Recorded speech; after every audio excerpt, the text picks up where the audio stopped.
Hey there, guys. Welcome back to another video, and I'd like to say thank you for taking the time and checking out my content. I really appreciate it.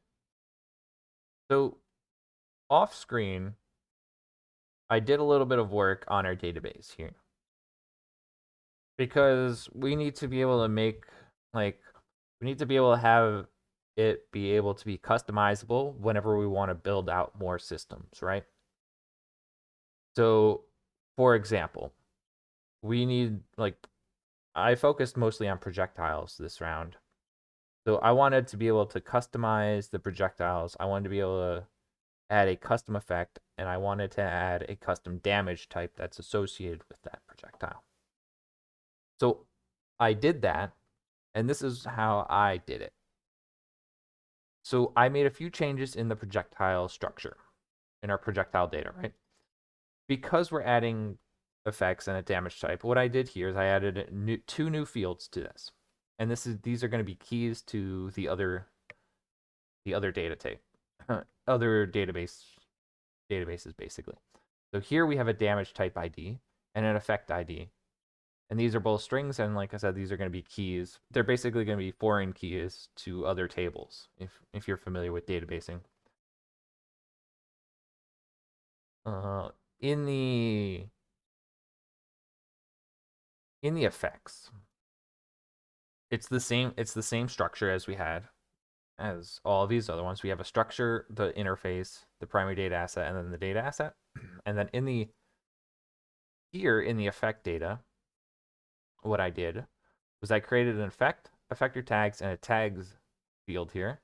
The effect is going to be a Niagara system component, system object, I think. Yeah, something like that.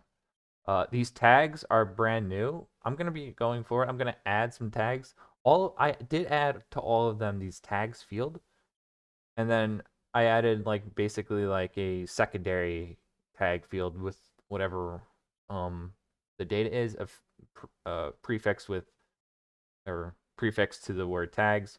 So now these can be used in like our various database queries. If we ever want to like set up a query in here, we can easily implement that here. So if we wanted to have the interface do like a find by tag, and anything that shares a similar tag with that, we can return it.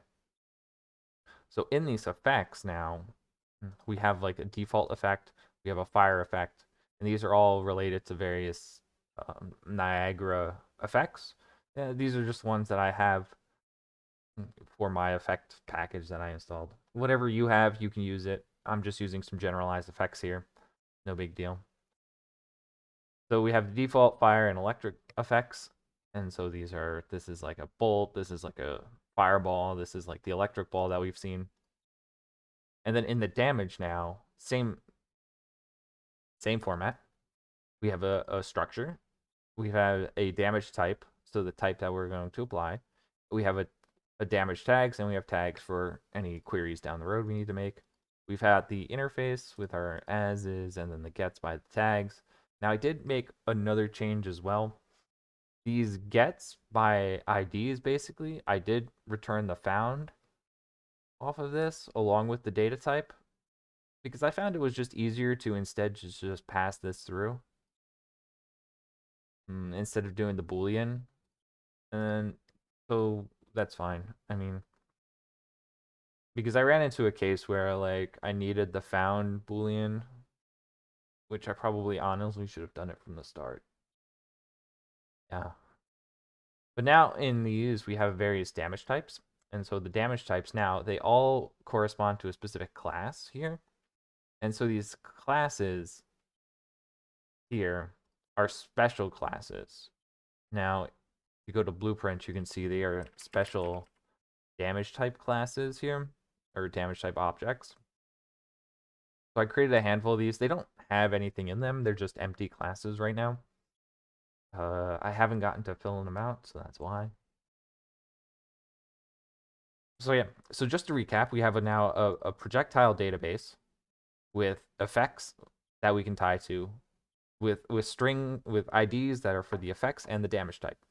Now in the actor, in the old system, what we had was we had many different projectiles. In this new system, we have one central projectile and the interface to go along with it. Now in this central projectile, we've got an initialized data that's going to take in the structure data, the projectile data, and then we have the as, of course. Now, in the actor itself, we've got various things and components here. I removed the static mesh effectively and then added, well, for this base default projectile, I added a sphere collision, a Niagara component, and a projectile movement. In the variables, I added a database category, a cache category, and a public category. In the database, it holds our damage type database, and in the effect database, or the effect database holds the effect database here. In the damage type and the effect types, these are both the structures that correspond to it, and then there's the public field with this public projectile data. Now, when we implement this interface, it has an initialized data. So in the initialized data acts very similar to how our begin play for our other components work, but instead it's going to, instead of doing it on the begin play, we're going to do it through this custom interface call. So we'll go through, we'll cache it, and then we'll go to each one of these databases and we'll get what we need for the key from the key. And then out of the effect database, we'll set the custom effect. So now this allows us to have custom projectiles with custom damage and custom effects. Instead of having it tied to many different actors here, we can just simply customize a single actor many different times with many different types of data. And so now if we can see, if we run this, we get magic missiles, we get fireballs, we get electric balls. We can see all this good stuff. All right, let's move on. All right, we're back here in the second half, and I worked through this damage, and I think I got a good system here. So I did a bit of refactoring. The damage folder is now the damage type folder, and we have a new one here, damage. So this is completely new. So this is damage data, and this has various properties associated with damage that we want to cause on something. So this will have an actor class, the base damage, the amount of times we're going to hit the actor, the parent actor, cooldown, the effect ID that's associated with it, gameplay tags that are associated with it, and some other tags that are associated with it. We, of course, have the interface and then the primary data assets set up the same way as we've had with the map. And so in each one of these damages, it has an ID, we can see. And then a couple of properties here. We got the actor, we got the damage, we got the hits, and then the effects. So we can see this. Okay. Now, with our damage types, which is the thing that's going to hold our damage, right? So our damage type here is this damage type default, and this damage type fire, this damage type electric. Now, these are going to be basically one-to-one to these primary data assets or data assets entries. They're basically going to be one-to-one these classes. So if we go open up this default here, which is going to be this custom object, this default, which has a interface across for all of these. And all this is going to have is it's going to have get damages. And this is going to be the list of strings of damage IDs that you want to apply. So when we hit an actor, right, we pass the damage type through, and then that actor on the other side is going to extract those IDs and then do something with them. Mostly we'll just do that in a component like we did before, where that component has the database for the damages, and then it just applies whatever it needs through that database. So here we can see in the default, if I open this up and we go into the damage to apply, we can see damage default. If I open up the fire one here, or the electric, we can see it's not on the left side, but it's on the right because this is a child class, so that's fine. But you can see that it's set to, well, this electric one's supposed to be damage electric. It's fine. It was while I was testing it out, testing out changes, because you can add multiple ones in here for damages, because it's not just, you don't have to just keep one. You can actually apply many, and that's why this is an array. So we can apply that. We can have a list of damage IDs associated with this. So now when we go into the projectile, right? Into this projectile, we do on the sphere collision for this projectile an apply point damage. And then we take the data type, damage type, and pass that through, right? And then we take this alpha and put that as a damage causer. Now the hit info gets the sweep result here, and then the hit from direction I put as the this scene component's world location. Now I think this is supposed to be like something else, but I just needed the location, so I'm just passing it through. Fight me, I guess. And then I set the base damage to 1 and then pass in the actor. Pretty self-explanatory. So then what happens now is this apply point damage will go to our actor here. Here. And this will trigger this custom event that we override. And then what this will do is I added a custom health component here that's going to manage the health for us. So what this health component does is on the begin play, we cache this as an interface right down here. We cache it. We've got the custom interface, that health component. And we've also got a damageable interface for that component right here. So the damageable has an apply damage to damageable. It has the damage here that we pass in, and then the health component has an as, and then has apply damages by ID. So this component's going to take in that list of IDs, manipulate them, and do something with them. And most likely the component's going to spawn the actors that are going to deal the damage. And then I have a simple modify health. So off of here, I have a blueprint function library call that says apply damages from damage type, right? And so we pass that through, and it does the interface call on the damage type, and then it extracts the list of damages. And then it takes that list of damages, like I said, and then it passes it to the component through this apply damages by ID. So it goes through the interface call, apply damages by ID, and then it goes into the component, where it's then going to apply the damages by ID. And what this is going to do is it's just going to loop through these array, pass in the location, and then I made a custom function that's going to spawn this damage actor, right? So this is going to be the list of IDs. So this is going to query the database for the damage actor, or for the damage data, save it locally, spawn the actor at the location that we hit, and then it'll initialize the damage. And then it'll attach the actor to the actor.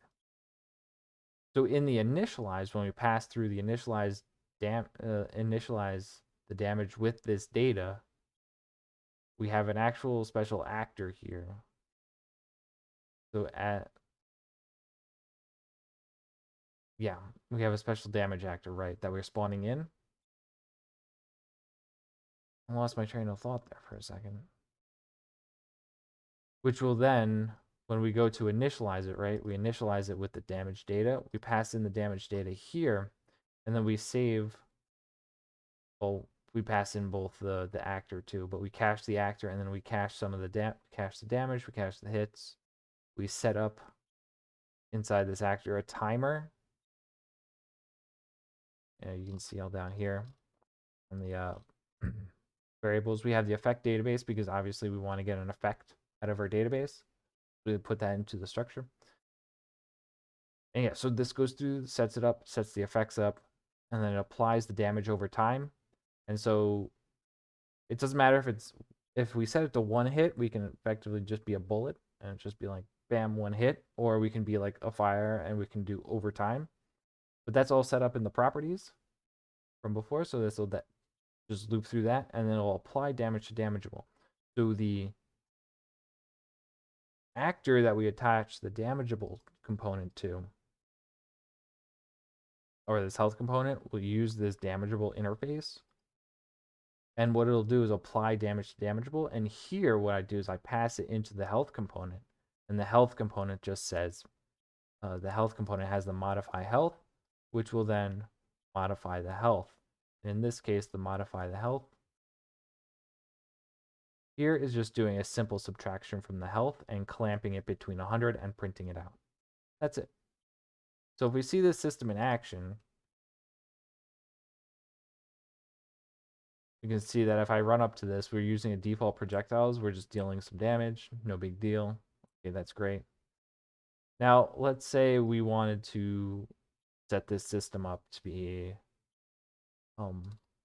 let's say we wanted to set up these default projectiles to be multi projectiles, or like layered projectiles or something.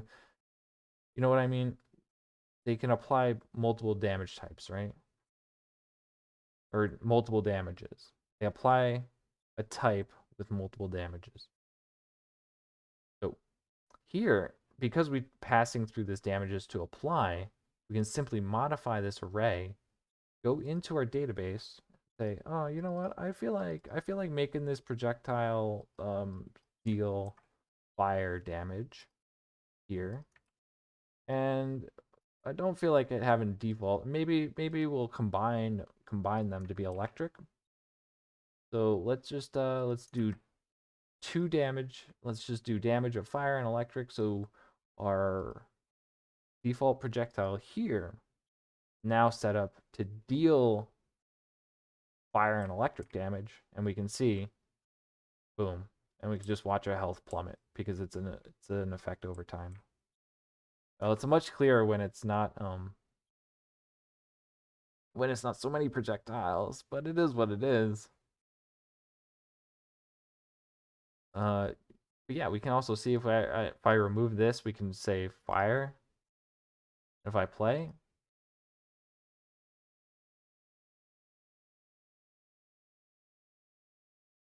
bam, now it dealt fire damage and our health ticked down until we were dead. And if again, I'll do it again just for, if I wanted to change this to electric. And let's say, I don't know, maybe the electric damage here, it's going to be like, I don't know, let's say like 50 hits of a base damage of 0.01 with a cooldown factor of 0.01 as well. Or no, let's set the base damage to like 0.1. And then the hits, oh, so it'll be like 5 damage. All right, we'll just do 1. I'm gonna do 0.1 for now. Hold on. I think that might get a little out of hand. But let's see. Yeah. Okay. Yeah, there you can see it now damages over time until we're dead. But yeah. That's a way of creating a more of a data-driven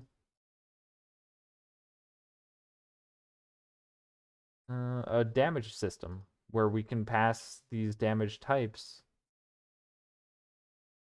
a list of damages that we can then apply to our actor and damage him. Yeah, I'm out. That's it for me.